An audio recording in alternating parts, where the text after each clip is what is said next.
So welcome everyone to the next webinar in the National 303D Restoring Our Impaired Waters webinar series. We're very excited to be back with this, and this webinar will be on the TMDL process. So I'm Livia Graham. I'm an environmental analyst at NEIWPCC, and today we are joined by Matt Ehrhart and John Jackson from the Stroud Water Research Center in Pennsylvania. So a little bit about them. Matt is the director of Watershed Restoration at the Stroud Water Research Center. He oversees the Robin L. Vanote Watershed Restoration Program, and he holds a Master of Engineering from Penn State. And John, from my memory, because I can't see my notes, is he's the principal investigator of the Entomology Group at the Stroud Center, and he holds adjunct positions at UPenn and University of Delaware. And we are very excited to have him here today. Okay, let's continue on. A little bit about NEIWPCC. We are a regional commission that helps the states in the Northeast preserve and advance water quality. And with support from EPA, we've been running this series since 2016. Just as a goal to coordinate development and workshops for TMDL practitioners. And as always, this presentation does not reflect the views of NEIWPCC or EPA or any endorsements. Okay. And then a couple of Zoom reminders. We ask that you please stay on mute and keep your camera off during the presentation. And if you have any questions during the presentation or after, you can ask those in the chat. I'll be monitoring that, and we can have some time for questions at the end. And if you have trouble hearing, feel free to try phone audio, or you can contact me and I can try to help you. And let's put a plug in to propose a webinar. We have funding available for those who participate in this webinar series. And you can just submit an informal abstract, just an idea of what you would like your presentation to be, to us either on our website, or you can contact me. And this meeting is being recorded. It'll be posted on our YouTube channel probably next week. And also on our YouTube channel, you can check out the recordings of our past webinars, which go back all the way to 2016. And then a couple updates of what's happening at NEIWPCC. We have our success stories project, which is ongoing. Right now, we're looking for nutrient-related success stories related to your TMDL 303D programs. So if you're interested, you can reach out to me. We have a new episode of our Clean Water Pod, which is our podcast. We just released the first episode of season 2. That's also focused on nutrients. The deadline to submit abstracts for our annual non-point source conference is December 17th, which that will be in April in Connecticut. And you can always follow us on Instagram or LinkedIn to keep up with our latest events and conferences and happenings. And then after the presentation, I'll send out a link in the chat to a survey, and this really just helps us inform the future webinars that we do. And we really appreciate your feedback. Okay, let me get the slide up here, and we'll get started. Hi, so this is John Jackson. I'm Senior Research Scientist at Stroud Water Research Center. I am a stream ecologist and aquatic entomologist, and I'm going to do the first half, and then Matt's going to do the second half. And what we're trying to do is cover a lot of ground, so we apologize right now. It's going to move, but we're going to talk about our understanding and as well as maybe future solutions. But we're also coming at it from a little different direction. We're not a hardcore regulator, and nor are we entirely academic. We have a lot of contact with the public, and so we've tried to bring that into the conversation because these are the questions that we get asked. So what we're going to do, if we have a chance, that's interesting. Yeah, sorry guys, hold on just a second here.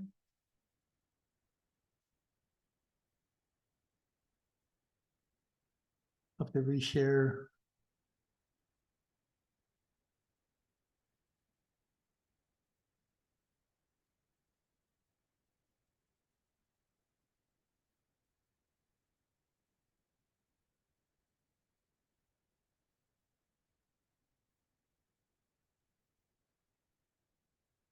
Bingo. Okay, So we're sorry about that. We're in business. So those of you who aren't aware of the Stroud Water Research Center, we're in our 55th year. We're located outside of Philadelphia, maybe an hour west of Philadelphia, an hour and a half north of Baltimore, 2 hours south of New York. We're a stream and river research lab. We have been focused on watersheds and waterways since our beginning, with Ruth Patrick setting up the lab back in 1967. At this point, we've evolved to be both research as well as education and restoration. And this is the title, and we're going to cover a lot of these things. You've seen that already. But in a nutshell, what we're going to do is share our 2023 perspective on protected uses, impairments, and stressors. This is based on our work in Pennsylvania, but also, excuse me, regions 2 and 3. So Delaware Basin, Chesapeake Basin. We're going to re-examine stressors, changes in stressors, promise versus observed outcomes, kind of evaluate what we think is happening, and then finally address approaches to stream and watershed restorations, as well as resilience. And this is going to really be revolving around the Stroud Center's approach to stream and watershed protection, especially an emphasis on forested buffers. The take home today is, from our experience, first of all, is the public doesn't understand designated uses, impairments, or stressors. And because of that, they're struggling to grasp our past successes as well as our future challenges. And this is something we're all going to need to work on better, because in the end, they're starting to ask hard questions. Second is that our efforts to communicate or simplifying messages that have actually complicated our pollution reduction efforts. In other words, communicating about a single or a few pollutants, targeting those pollutants, and then hoping for the best. When it fails, it's a complication. And finally, our failure to delist impairments, to address climate change, to discuss emerging pollutants properly, those subjects are changing this discussion. So I'm referring to them as the new news. It's sinking in, and now we have to revisit our approach from the last 10 or 20 years, because people are asking questions about, well, what about climate change? What about emerging pollutants? Why is the integrated report not changing? So when we talk to the public, we often open up with this slide. This is a slide that I think is a cause for celebration, but most people don't even know what we're talking about, the Clean Water Act, the Safe Drinking Water Act. So 2023, the 51st anniversary of the Clean Water Act. It's also an opportunity to remind people that that's just an amendment of the Federal Water Pollution Control Act from 1948. In the case of Pennsylvania, back in 1937, they started with what's officially called the Pennsylvania Clean Streams Act law. This has been a long, long effort, and yet we still have a lot to do. At this point, we can talk about national patterns. This is the most recent national assessment, where almost half of the Southern Appalachian region, which is where the Stroud Center's primary watersheds fall, would be considered impaired or in poor condition, not supporting healthy populations of aquatic life.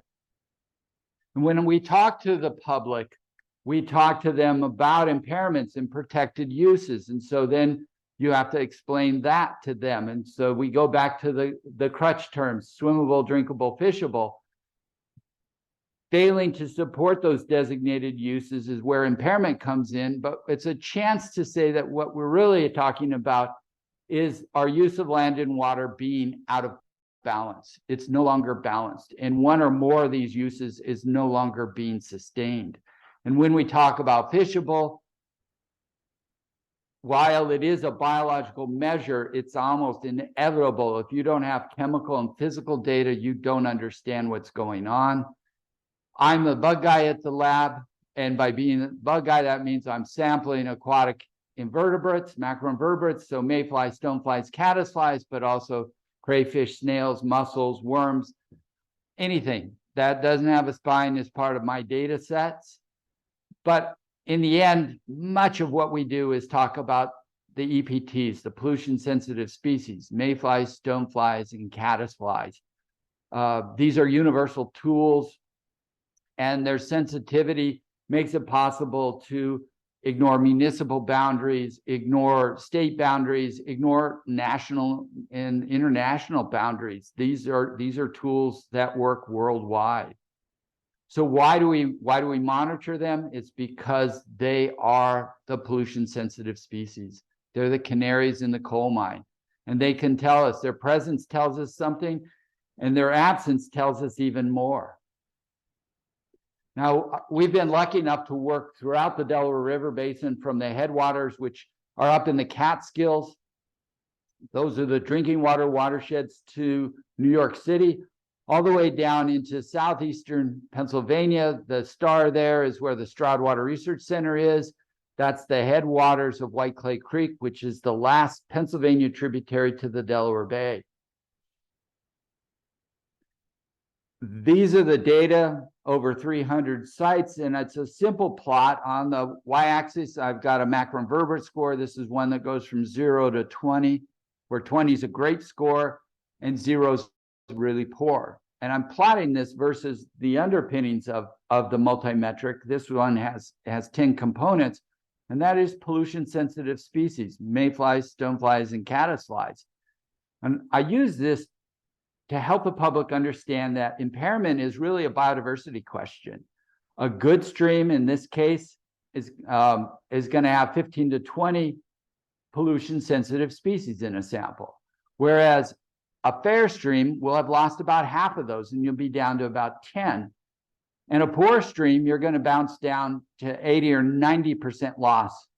And if you think of those as the canaries, the public doesn't understand it. If one of your canaries dies, they're out of the coal mine.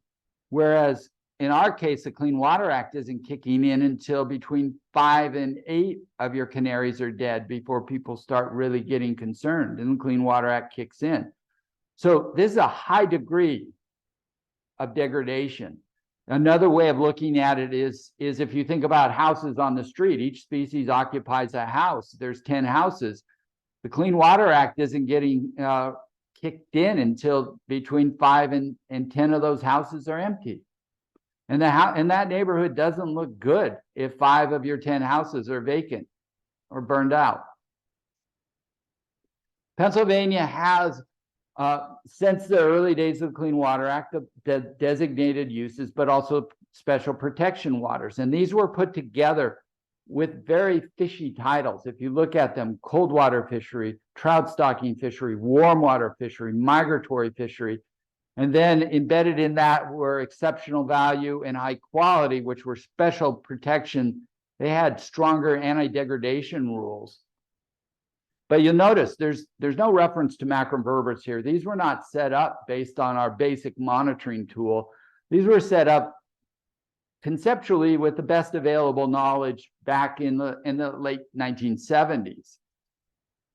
Well, I took some of our data out of the Schuylkill River, which is the largest tributary to the Delaware, and plotted it. So the macroinvertebrate score is on the left, and then those designated uses from exceptional value down to warm water fishery are stacked up. And what jumps out at you is the designated use reflects a degree of stream degradation. In other words, the loss of sensitive species. The exceptional value streams generally have better bugs than a cold water fishery, and the cold water fishery generally has better bugs than the warm water fishery. And I know that many of you know that, but you never see it illustrated. And more importantly, the public doesn't have any idea that these designated uses represent a degradation gradient. Nor do they realize, so the lower left is the figure I just showed you, and I just replotted those as percent forest, as percent row crop, and as population density and number of people per square kilometer. What happens is, along this gradient, you're replacing forests, so you go from high forest to low forest with more row crop and more development, more people. And there's your degradation gradient. There's what's going on in these watersheds. These are over 150 watersheds. When you look at the integrative report for Pennsylvania, Pennsylvania uses a very high resolution stream layer. And so there's 85,000 miles of streams in Pennsylvania, 27,000 of which, 28 almost, are impaired, 21%. That's the 2022 report. A new report just came out a week or two ago, and I haven't had a chance to dig into it and update this. But it's a lot of miles, 28,000 miles of stream in the Commonwealth of Pennsylvania. So we have clean streams and polluted streams everywhere. This is a map where the red streams are the impaired waterways in southeastern PA. You have Philadelphia in the east side there, the Stroud Center and the lower central, Allentown, Reading, Lancaster. So agriculture, urbanization, and mining.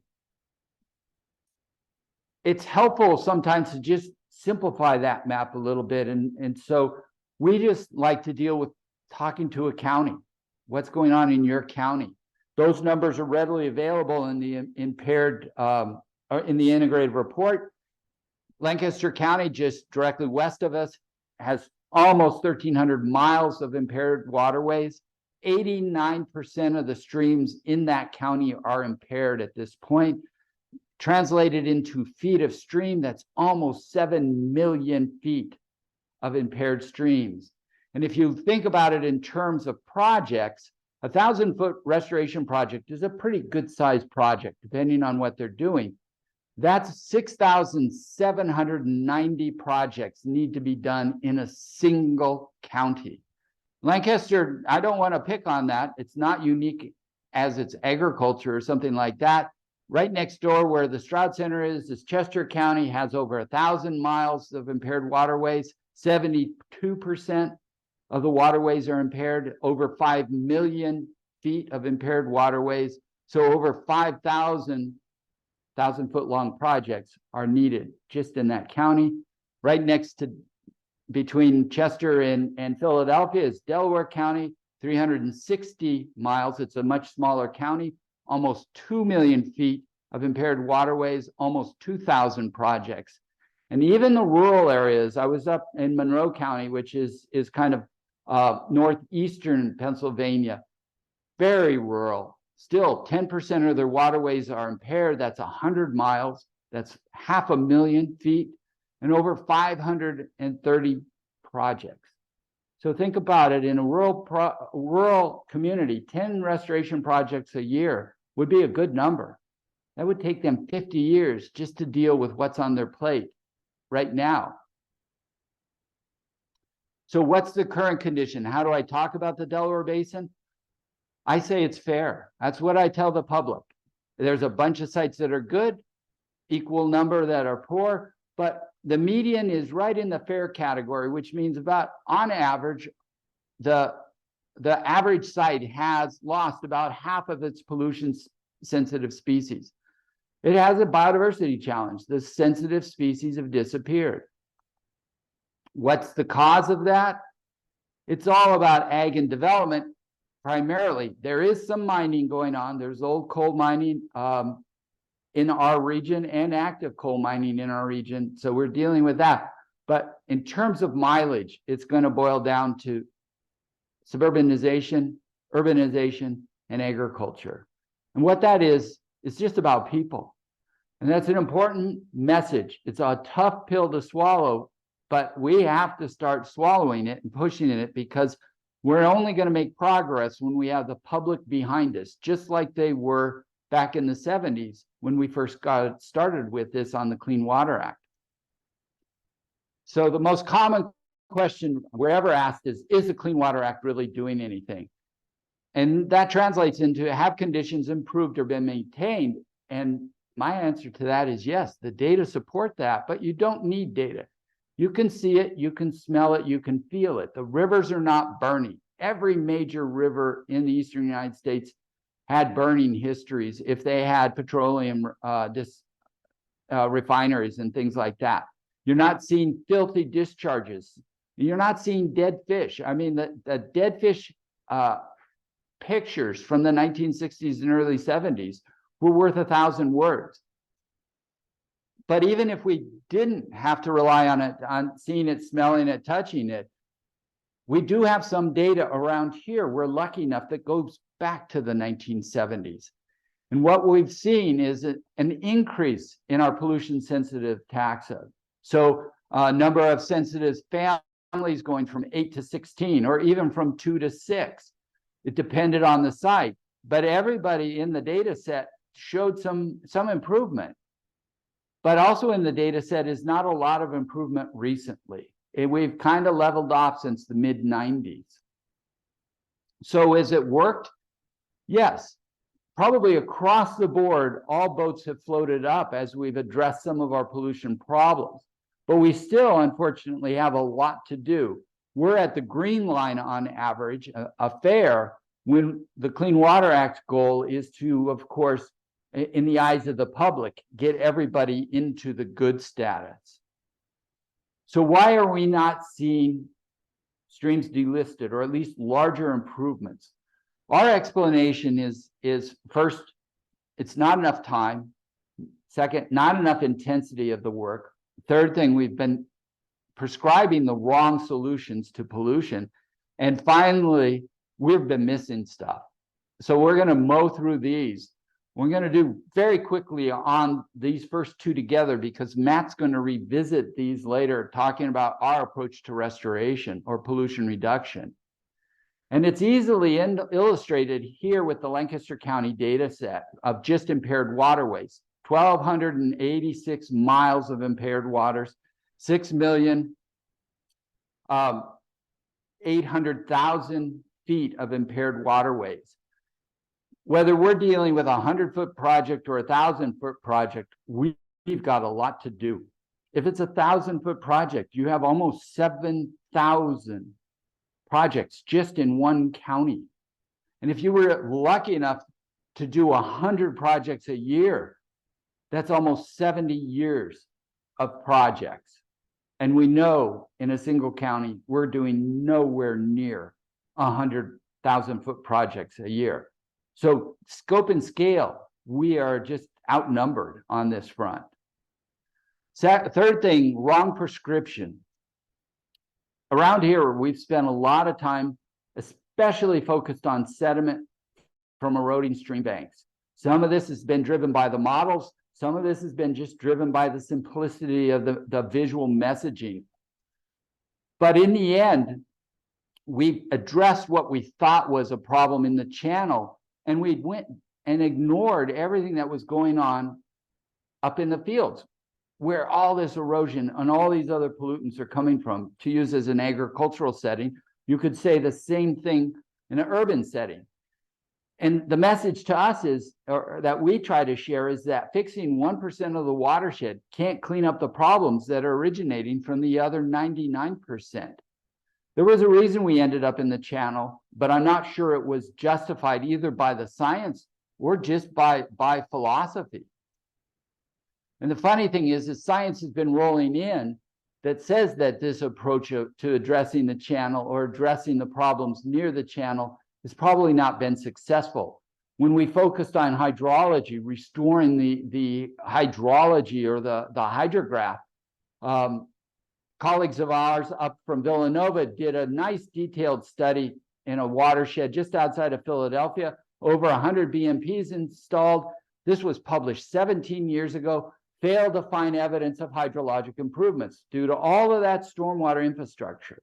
Well, Andy Miller down at the University of Maryland revisited that concept. This was published in 2021, and they came to the same conclusion.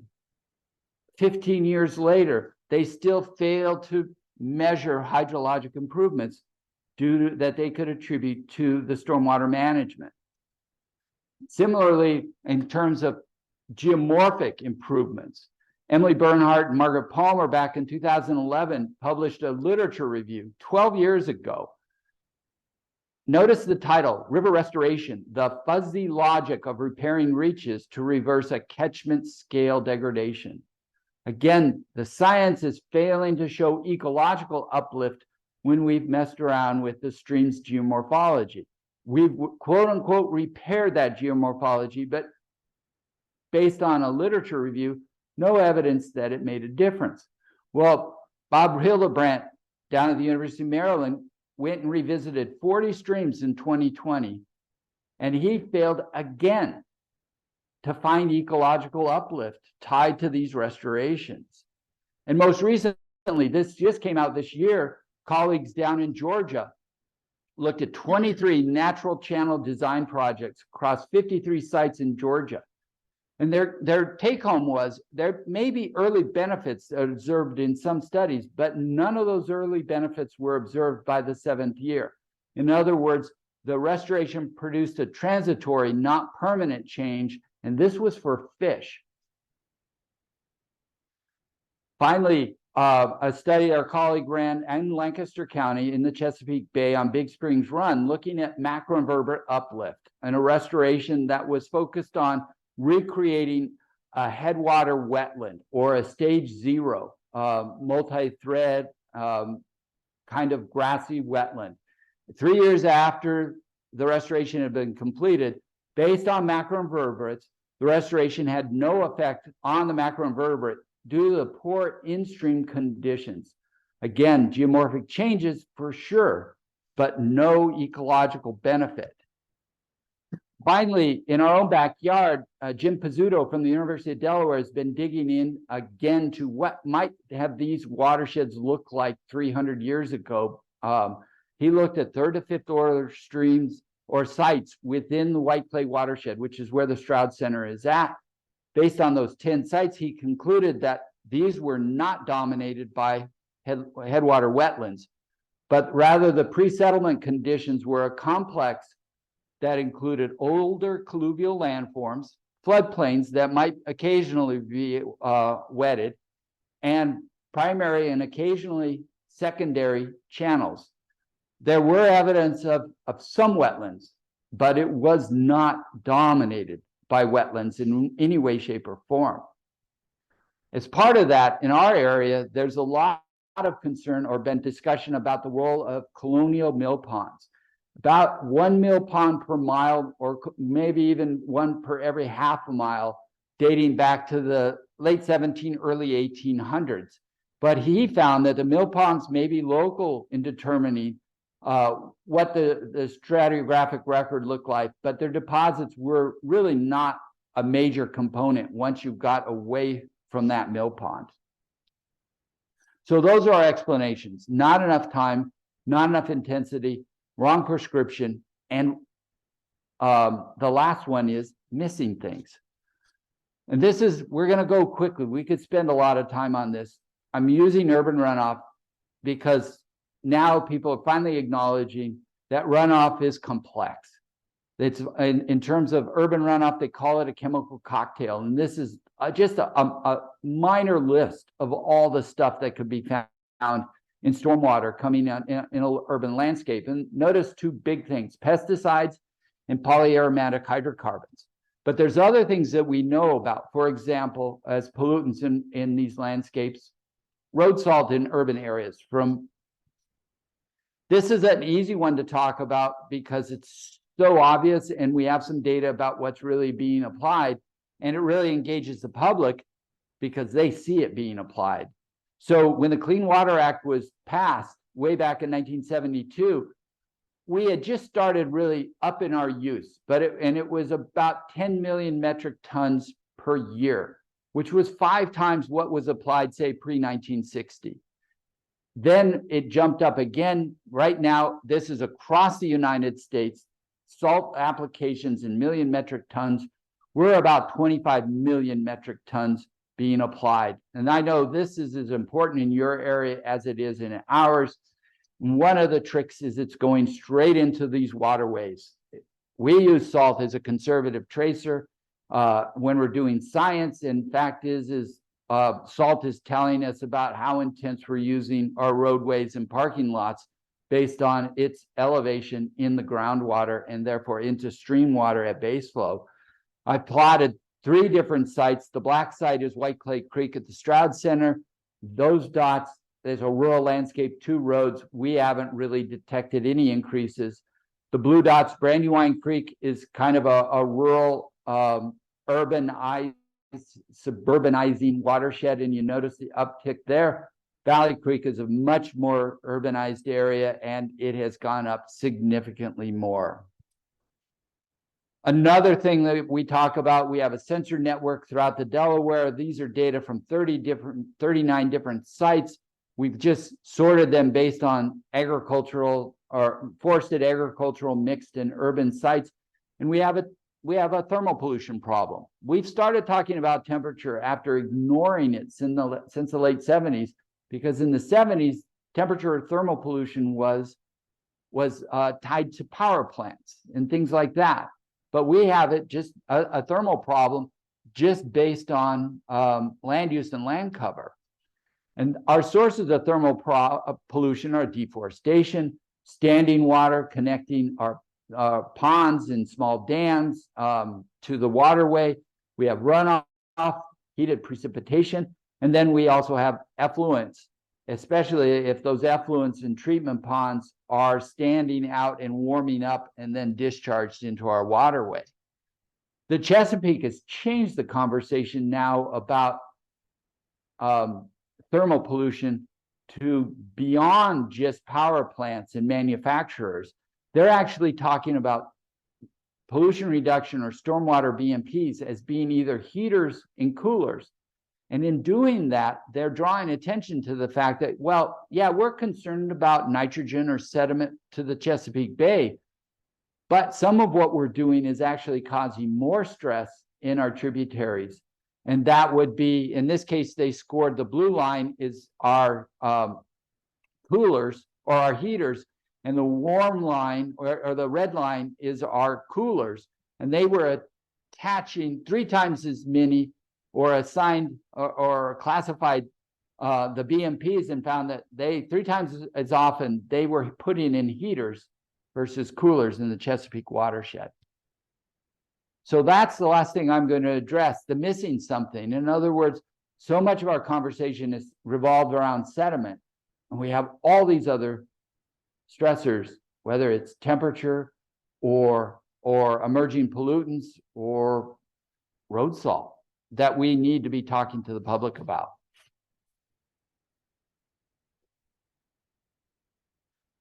Okay, so as we sort of build on that foundation, think about, so given the challenges we've had in the past, how do we do things differently? So we can try new things, recognizing that we've been doing the same thing over and over quite a bit, and also be cognizant that we tend to not invest very much in the outcomes and measuring the outputs of our restoration systems because research is expensive and most of the money goes to implementation. So I think we've recognized a gap there. We also need to be vigilant and I'd say honest about the work that we're doing. We all have a bit of a tendency to paint our project work as success stories, largely to keep the funding moving. But sometimes acknowledging where we've come up short is really important in terms of the evolution of our work. And I think there's a demand side of this too. Clearly that our regulations and the incentives we have led to the outcomes we've been seeing. And so thinking about changes in the incentive and regulatory structure might help us think more broadly about addressing our impairments. So as we start thinking about restoration activities on the landscape, we tend to think about this at a landscape scale and think about restoring and mimicking natural functions to a greater extent than we see currently. So while we may not be able to afforest the entire landscape, obviously, we might be able to focus afforestation in critical areas like riparian zones. We have lots of agricultural land here. John spoke about Lancaster County. In thinking about the pollution and the impairment numbers you saw in Lancaster, the driver of that is that Lancaster County alone as a singular county has more gross ag production than any of the other states in the Chesapeake Bay watershed, as states. So just a tremendous amount of food production in South Central, Southeastern Pennsylvania. But if we think about those acres of cropland and think about improved soil health and no-till cover crops, we know that we can change the functionality of that landscape significantly. We can decrease runoff, decrease sediment, nutrient, chemical loads coming off that landscape. We can increase infiltration and groundwater recharge. So even in the same land use, we can do better than we have in the past. We also, I think, have learned the hard way that we really need to aggregate this work. One of the challenges in working in an estuarine restoration effort is you tend to model these load reductions and add them up for the estuary at the bottom. But we found that if we don't aggregate this work on our streams, it's very easy for the problem sites to mask the improvement from a stream ecology level. So a small watershed like this 1,500 acre Byler Run may have 11 farms along the stream. And we're currently in this context working with, we've completed a significant amount of work on maybe 8, have 2 more in progress. We're still learning about how much aggregated work it will take to delist a stream like this. We just haven't delisted a lot of non-point source polluted streams. So we have some ideas, we have some guesses, but we're still in the process. One of the other things I think that we keep in mind that's challenging is that streams are inconvenient, right? They move around. They're dynamic systems. They respond to landscape changes.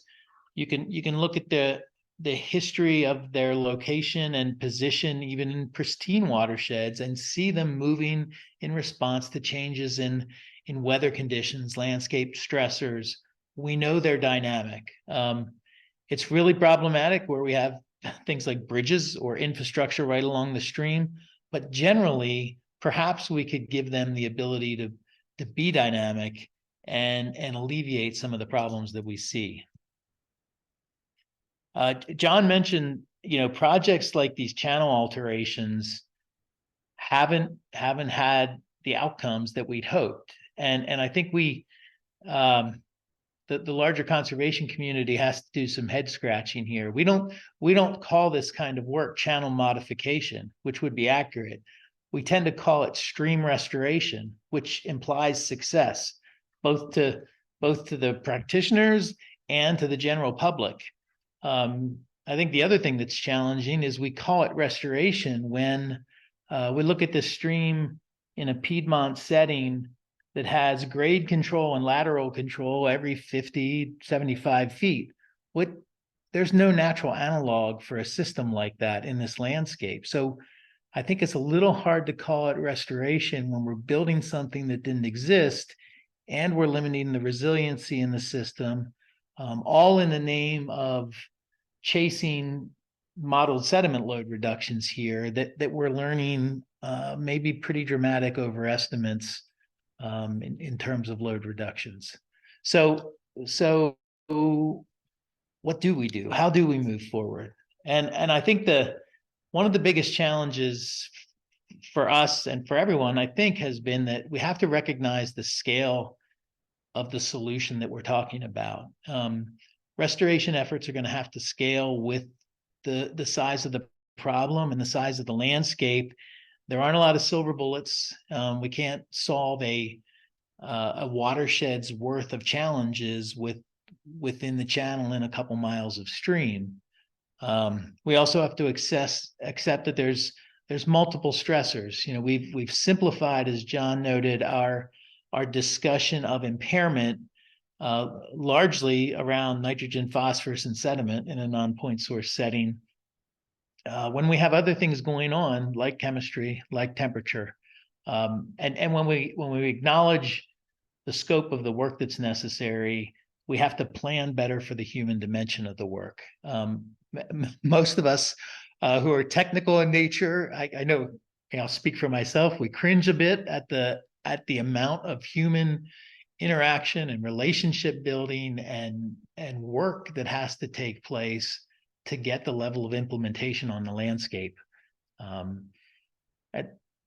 We do have to critically evaluate our work and adapt it as usual as we move along. And I think while I'm a little hard on models sometimes, they're incredibly useful planning tools. We just have to make sure that we add the rest of our knowledge to what they tell us as we plan our restoration strategies. We sort of start at the beginning. One of the things in a landscape that has a fairly high livestock density is get the cows out of the stream. There was an old USDA worker when I was getting started who used to belabor the point over and over again. There's nothing in the cow that's good for the stream, and there's not much in the stream that's good for the cow. Getting these livestock out is good for the stream. Getting them on alternative watering is good for production from an agricultural standpoint.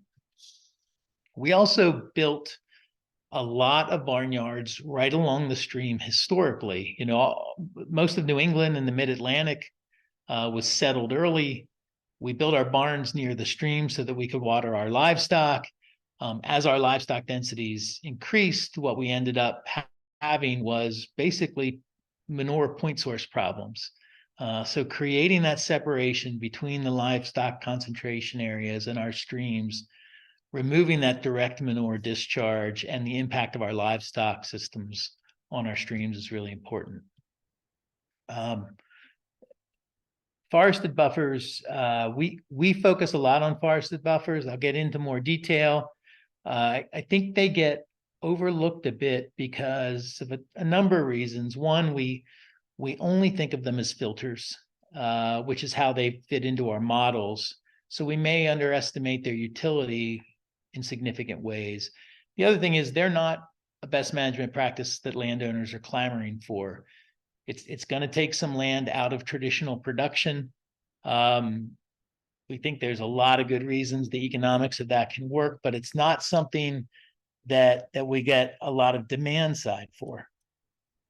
But we know that forested buffers make a tremendous impact. If you notice, these two images are upstream and downstream of a common point. They're probably not 100 meters apart. This stream in the meadow context is very uniform, flat run. If you look at what it looks like in the forested context, you see a completely different reality, and that reflects all of these stream functions that we're changing simply by replacing the forest around this stream, from temperature and flow differences to the food resources for the stream from the forest to the ecosystem services the stream provides for us in processing nutrients and organic matter. These forested buffers also, they create a barrier that's both physical and psychological, sort of remind us that a stream needs a little bit of space to be dynamic, to function for us in the landscape, and to not simply function as a stormwater channel. The buffers also provide woody debris and habitat in the stream, as well as filtration, which has been, I think largely the way we've looked at forests in the history of our modeling work, for sure. These buffers are incredibly effective at trapping and processing pollutants coming off the landscape. And we know that both width is important.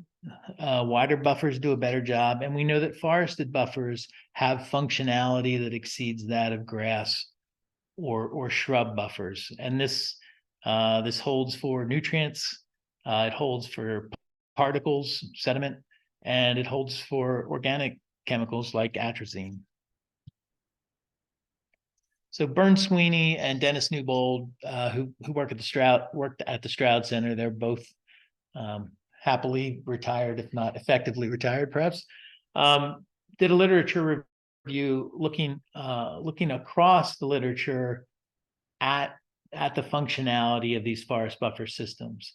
And I think we were we all assumed that width made a difference, and certainly all previous work had led us that way. But when you get buffer widths out to about 100 feet or 30 meters, you really start to see important, significant differences in their functionality for temperature gradient, their ability to manage channel change, channel meandering, habitat for macroinvertebrates and fish. But in fact, the width is perhaps more important than we thought, and we still build buffers on the landscape less than 100 feet, and in a nod to the ag intensity of our region. But we have to think about the value of that public dollars if we're shortcutting things. We know buffers create this habitat and change in the stream system, the stability of the banks, and the management of the geomorphology of the channel, as well as the flow of sediment through the system. Sweeney and the stream at Stroud also published this paper in 2004 that looked at the impact of riparian deforestation, looking at paired segments of streams as they ran through forest and meadow settings, and really documented the drop in ecosystem services that we see in those meadow settings, particularly due to the narrowing of the stream channel. So forested streams tend to be significantly wider, and since the biological activity of the stream happens in and on the substrate, the more stream bottom you have, the more biological activity you have, the more capacity for ecosystem services you have in a stream.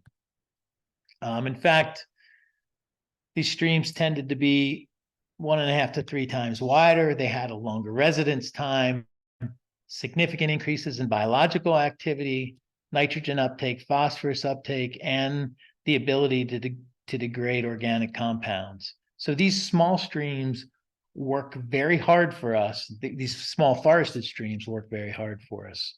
And in fact, if you look at the landscape, most of our streams, over 86%, are first, second, or third order streams. So as we think about our restoration strategies, we can divide our landscape up, working on small watersheds on streams where we can make a tremendous difference and really impact most of the stream miles in our landscape.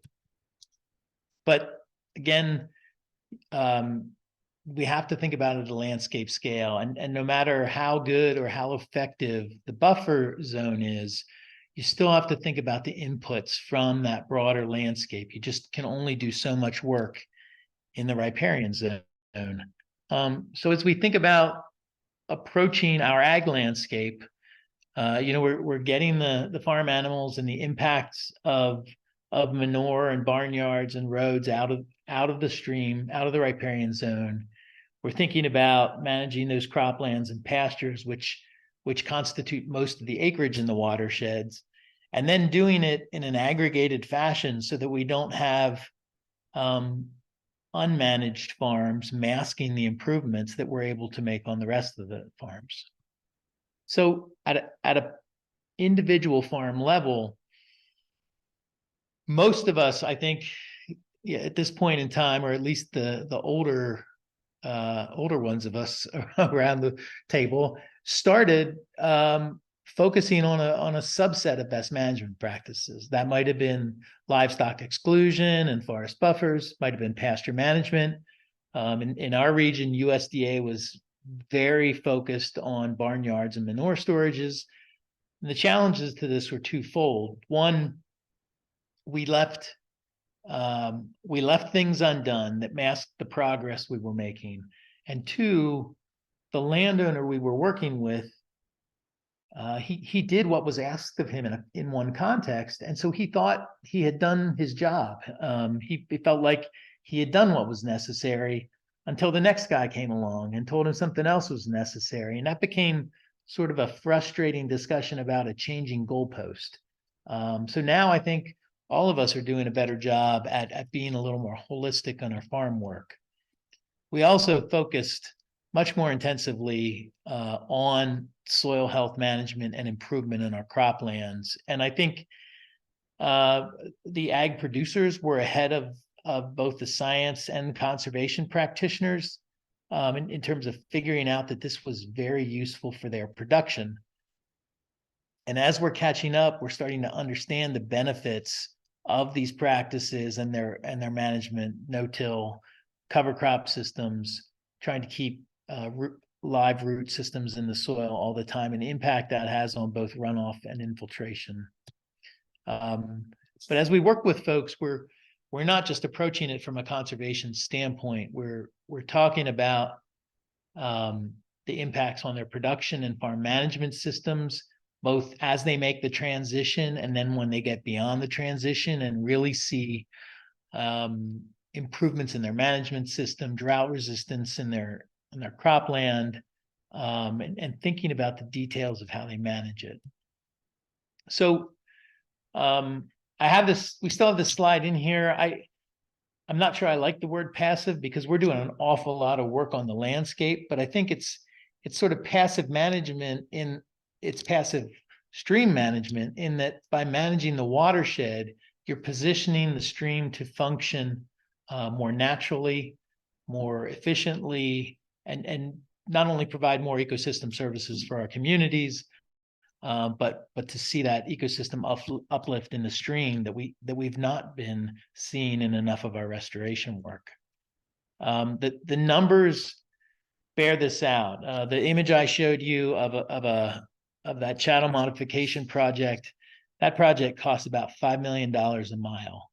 That may have been at the high end, but if you look at, and these are the modeled load reductions, even though we sort of question some of the sediment side of that, the cost-effective work is to work in the landscape and make big changes across lots of acres. The challenge in that is that it means working with lots and lots of landowners. So we spent a lot of time talking about agriculture, and there's two reasons for that. One is much of our region is agriculture. The other reason is we have far more confidence in our ability to make significant change in the ag landscape. When we concentrate our human populations and strengthen that connection between all the activities we do in our lives and our streams, things become much, much more challenging. We have increased impervious areas, increased and more complex chemical cocktails, increased thermal stress, decreased habitat. Urban areas are hard to make significant ecological uplift in these streams. At best, it seems like we're creating these aesthetically pleasing conveyances. They may be stable in transmitting the water they need to convey, but functionally they're still more like concrete channels than high quality streams. So as John mentioned, we'll come back here to time at the end for just a moment. Time's really challenging. We've been mucking up the landscape in the Northeast and Mid-Atlantic for well over 300 years. Our first conservation efforts happened in the 40s and 50s, and they were more about maintaining topsoil for food production than anything else, frankly. Ironically, in that same time, we had broad access to nitrogen fertilizer, which allowed us to farm far more intensively. We moved to the early 70s and the Clean Water Act, but we really haven't been engaged in the kind of restoration, watershed restoration that we're talking about now until the late 1990s and 2000s. So we're really just getting started at some of this work, and we have a lot to learn. One of the challenges is that the ground keeps shifting under us, right? We have increasing populations, so we put more demands on our watershed. We're developing new chemicals and pollutants all the time. The neonicotinoids weren't even in use before the year 2000, and now we see them broadly. So So the world's changing around us as we're trying to implement restoration. And this is complicated by system response time. So we have variable groundwater residence time. Our restoration projects take different times to mature. Obviously, we don't plant trees and have a forest overnight. Storm events and their impact on our project is changing, and annual weather is variable. So there's a lot of unanswered questions about response time. One of the challenges that particularly has risen in the Chesapeake is it becomes a bit of a crutch to say, well, we've done this work, but we know it's going to take a while for things to improve because the system has a lag time, and that's true. But we can't let that help us overlook the fact that we're nowhere near the level of work that we need to be doing either. So we still have some challenges there. And with that, I'll circle back to these take-home messages that John mentioned earlier. We have to figure out how to more effectively communicate with the public about the uses, the impairments, the stressors, our expectations and challenges for restoring our watersheds. Along this human dynamic spectrum, we've also got to be doing a better job communicating, and this is challenging to try to create messages about complex things that help people understand them, and without oversimplifying them. I don't have a good answer there, but that's something we need to continue to work at. And the third thing that we've not had the success in delisting that we'd like to have. I think we're starting to understand the reasons for that. There's certainly a far more robust discussion about how we might do things differently, which is encouraging. And we still have plenty to do and plenty to learn. So with that, we'll stop, and happy to entertain any questions, and we can stick around for a while if you'd like. Yeah, if anyone has any questions, feel free to put them in the chat. And we can stick around for a bit. I know we're close to 2, but. And if not, I have a question. I'll ask my question. You said you worked with farmers and like landowners a lot. Did you ever, I'm sure you have experienced difficulty or like any pushback in doing that in terms of the restorations that you've done? Sure.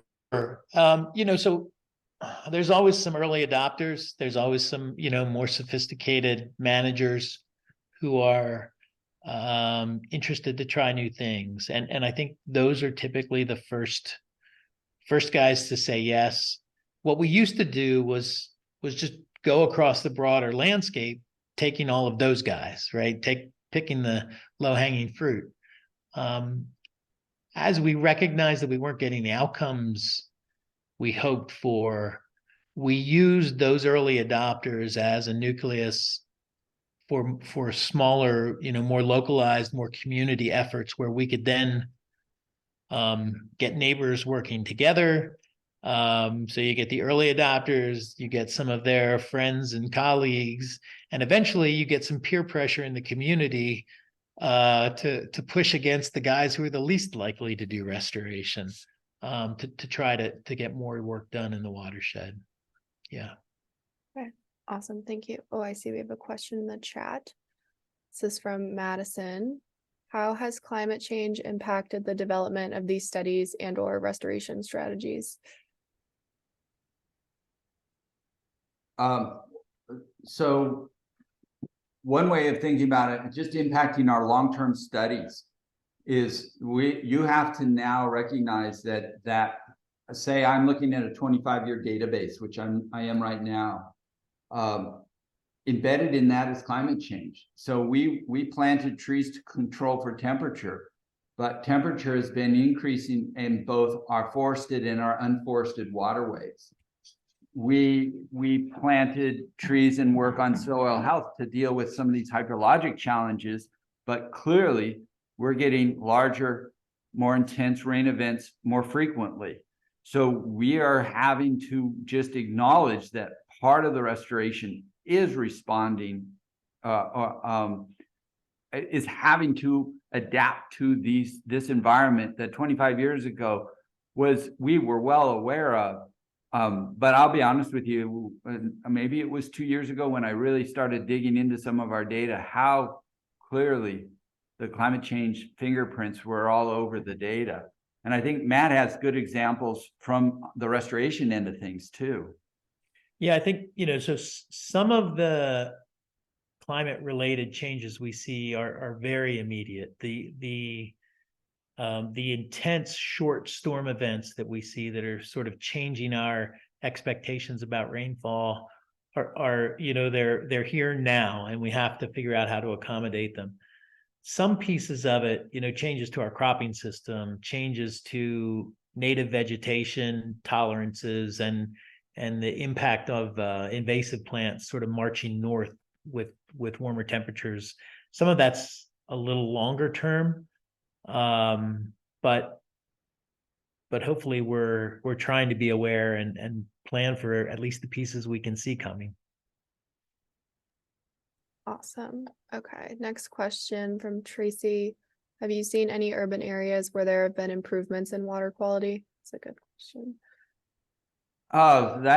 That's unfortunately a no. Yeah. From my experience, it's not to say that they haven't happened, but not in our data and nothing I've read.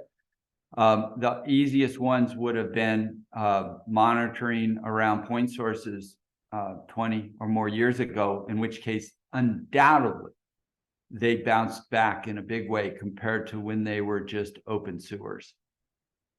And I would say there's probably significant differences where you think about cities that are actively managing combined sewer overflows. Places like DC and Baltimore have made localized impacts just because they're controlling a lot of stormwater that was uncontrolled and then treating it over time in their wastewater treatment plants. And that shows up in probably any bigger river database, especially like in a water intake. So we've done a lot of major reductions in phosphorus, and phosphorus was primarily originating from people. And by doing tertiary treatment and phosphorus removal, those bigger water intake databases are showing the net effect of that, because they were also showing the signatures of our wastewater treatment plants. Oh yeah, someone said Anacostia River in DC is beginning to see some improvements. Right. So that's good. Okay, next one from Kyle. What biotic index was used for the macro scores? So that's an old one. It was invented by Reese Boschel at Virginia Tech using data from Maryland, Virginia, West Virginia, and Pennsylvania. It's called the Macroinvertebrate Aggregated Index for streams. It actually correlates with Pennsylvania IBI, Jersey IBI, Maryland IBI. All of my experience is that all of these metrics have the same underpinnings, and most of them are driven by the presence or absence, relative abundance, richness of pollution-sensitive species. So they correlate pretty well. The difference between the states is where you draw the line, and I think in all likelihood over time, that even that has been stabilized to some degree. Okay. Next one from Steve. What reasons have been suggested for why stormwater volume detention in urban watersheds not translating to reductions in downstream peak flow? Well, I'm going to throw Andy Miller under the bus, although I'm probably paraphrasing him, but it's my impression that it's not work that we've done personally, and this goes all the way back to Clay Emerson's work in Valley Creek, and there's two factors, probably both important. One is what we're building isn't working the way it's supposed to be working, either as built or as designed. And then the second thing that I've gained in conversation with these guys is that there's probably a problem within the models, that the models are predicting an outcome that actually isn't a realistic expectation. That you would need to talk to those modelers more specifically when you get a moment of clarity for them every modeler knows what's wrong with their model. It's different asking them to say it out loud. Great, thank you. And then the last one I see is, do you have any advice on incentives or approaches that you have found effective in getting wider forested buffers on the ground in agricultural settings? Yeah, so a couple of things. One of the simplest is simply that there are practices that folks want, and there are practices that they might accept. And one of the things we've done really effectively is say, if you want access to funding to build manure storage facilities or do barnyard work, other sort of capital expensive projects, that the buffer has to go along with it. And we've been working with a minimum width of 35 feet. Our average is about 80 feet in Lancaster County. So we're being effective. A number of groups have also, sort of in addition to setting that requirement to access funds for other practices, have created, a per acre incentive rate that goes along with it. So we're currently giving landowners about $4,000 per acre for every acre they enroll in a riparian forest buffer. We have a cap on that, but then those dollars aren't just money that goes into their account, for the new pickup truck or whatever might be on the list.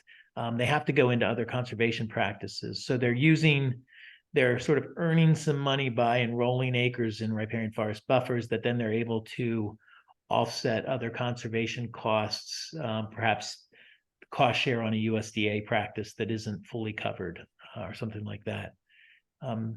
The other thing I think that works is having ag landowners who have buffers who can speak about how they appreciate those buffers. So for some of our folks in this intensive ag landscape, it may be having a place to hunt that they haven't had in 2 generations on the farm, or it may be a place to have family recreation opportunities, picnics, fishing.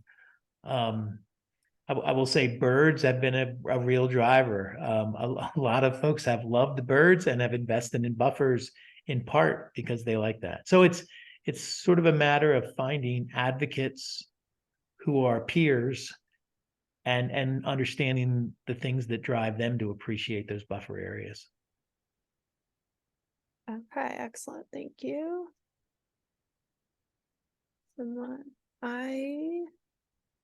The recording of this talk will be on YouTube probably by mid next week. And I'll send an email to all the people that came to the meeting with more information next week and another link to the survey.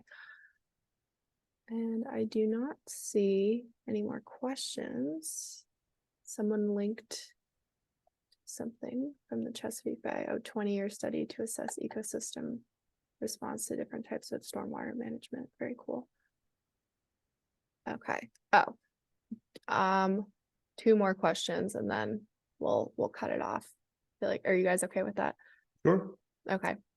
Given the level of interaction with people, how are you incorporating social sciences in your work? So we're doing quite a bit of learning. We've been working with the University of Montana on understanding drivers and trying to use big data to help us weed through the populations and try to understand what issues affect different people. And I'll say that's been useful, but not earth-shattering in terms of its impact. We've done a fair amount of work with landowners looking at what they care about and think is important. And we've really shifted our messaging to be focused entirely on the things that they've said matter to them. So whether it's pollinators or family recreation or hunting, firewood, we do not talk much in any of our particularly our outreach and recruitment efforts about nitrogen or sediment or phosphorus or the Bay TMDL or anything like that. We really focus on the value of these systems to the individuals and the impact on their local streams. This is an area where regulators, policy people, practitioners are going to be part of the solution. And as an example, just talking about pollutants, I can't tell you how many times I've done presentations on road salt because we've done a bunch of research on road salt. Nobody is surprised at all. I mean, we have measured salt concentrations that are equal to seawater. We've even at one place had twice seawater, twice as salty as the ocean. Nobody's surprised, but that next step, the political liabilities of sticking your neck out to get in the way of road salt has stalled the conversation.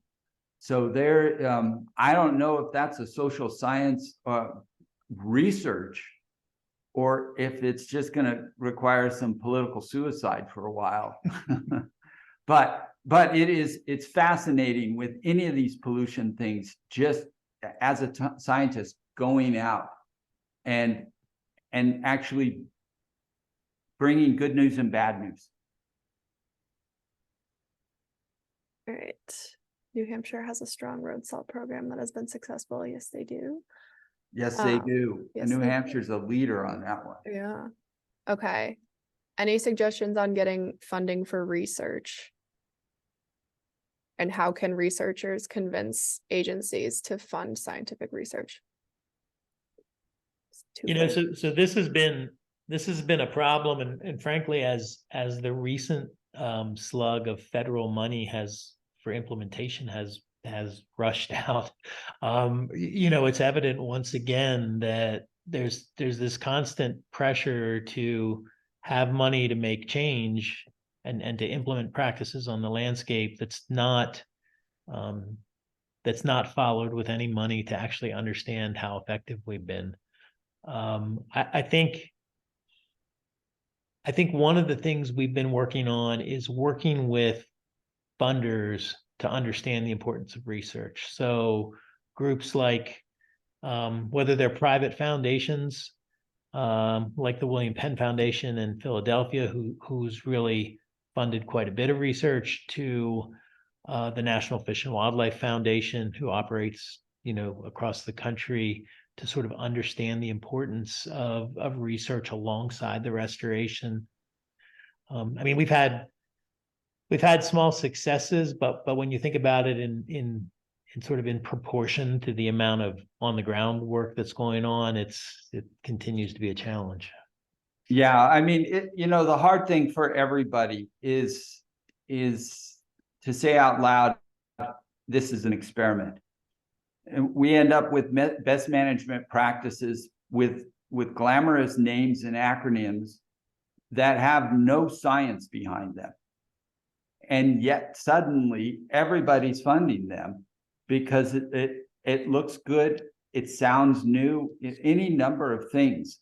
The funders and the regulators need to both stick to their guns about what they know, and anything other than that, it needs to be justified by research.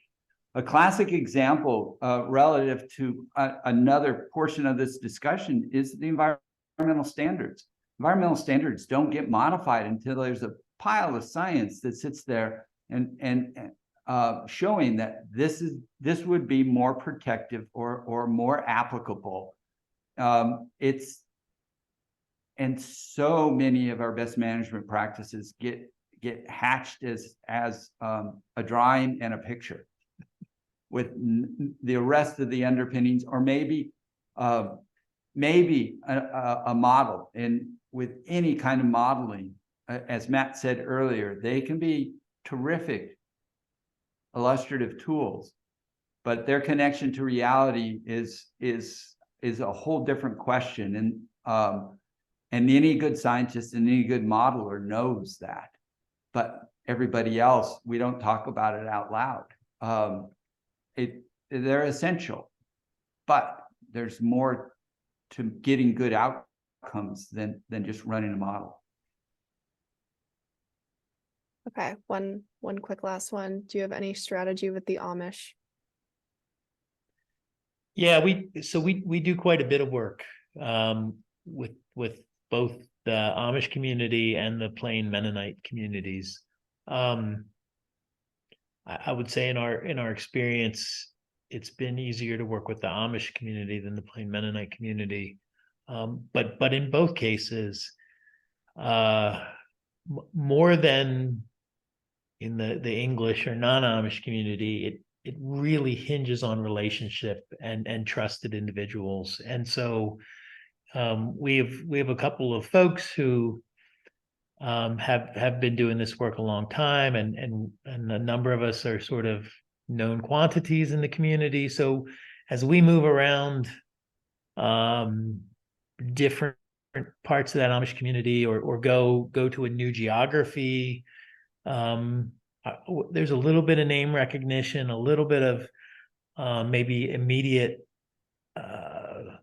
willingness to hear us out, and then we connect them to their peers in other communities where we've worked, and try to build on the relationships that we've worked to build. It does.